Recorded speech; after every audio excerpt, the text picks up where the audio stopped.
There's a guy in Ohio who owns 4 laundromats. He doesn't have a website, he doesn't have a LinkedIn post about hustle culture.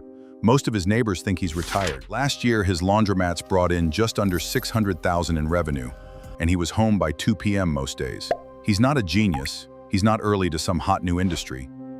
He just picked a business so unglamorous that almost nobody wanted to compete with him for it. The ones people are almost embarrassed to bring up at a dinner party, that quietly print money while everyone else is chasing the next app idea. Here's the core idea: low competition. Fewer competitors means you can charge more and actually keep the profit. Number 1 business, vending machines. A vending machine business is exactly what it sounds like. You buy machines, you place them in high-traffic locations, offices, gyms, apartment buildings. That would make most retailers jealous. It's overlooked because it sounds almost too simple to be a business, and because the actual labor, hauling cases of soda into a service elevator at 7 a.m., isn't anyone's idea of glamorous. Startup cost typically lands between $3,000 and $15,000. A scale to 20 or 30 machines and you're looking at a legitimate 5-figure monthly business. Location is everything. Means cold calling property managers who don't return your calls. Now, a business with even less glam. Number 2 business, laundromats. A laundromat is a room full of machines that essentially run themselves once installed correctly. Customers do the work, you collect the coins, or these days It's overlooked because the upfront capital scares people off, and because owning a laundromat doesn't exactly sound like a founder story you'd tell on a podcast. Startup costs are steep, commonly $150,000 to $400,000. Though buying an existing laundromat, margins often run 20 to 35%. The catch? That upfront capital is a real barrier. And machines break, so you either learn repair or pay a technician. A composite laundromat doing Number 3 business, car washes. A car wash ranges from a fully automated tunnel wash to a simple self-serve bay, and it survives on one unbeatable fact: cars get dirty forever. It's overlooked because people assume it needs huge property and huge capital, which for the automated version it often does. But self-serve and mobile detailing bring the entry cost way down.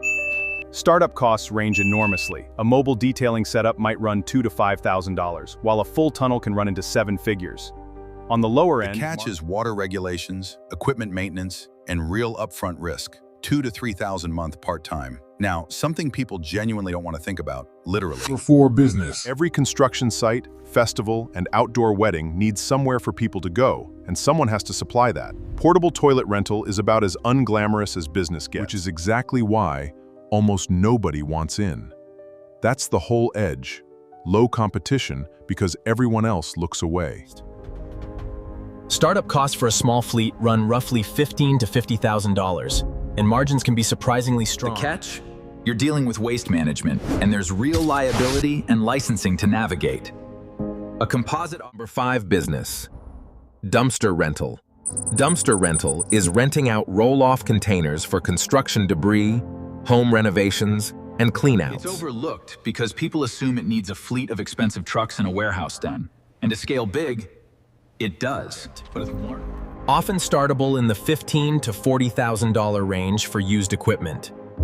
Margins can be strong because the catch is the truck itself, Tad. Specialized roll-off trucks aren't cheap, and dump fees eat into margin.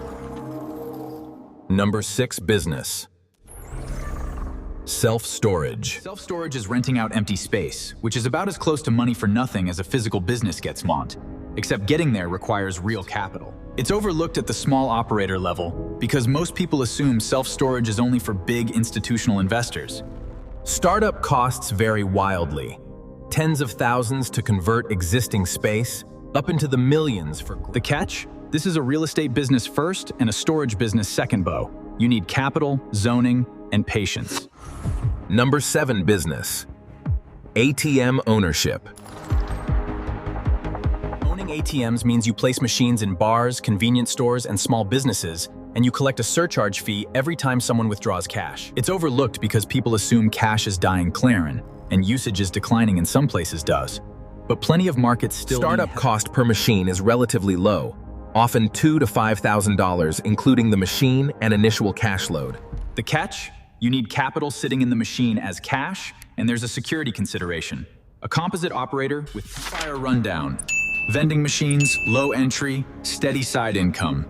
Laundromats, big capital in, Dumpster rental, repeat revenue held back by truck costs. Self-storage, real estate economics with excellent margins. ATM ownership, small capital, steady surcharge pattern connecting all 7. Recurring demand, low glamour, and high barriers to emotional entry, even when the actual barriers. You don't need a novel idea to build wealth, May. You need a business people don't want to admit they'd consider.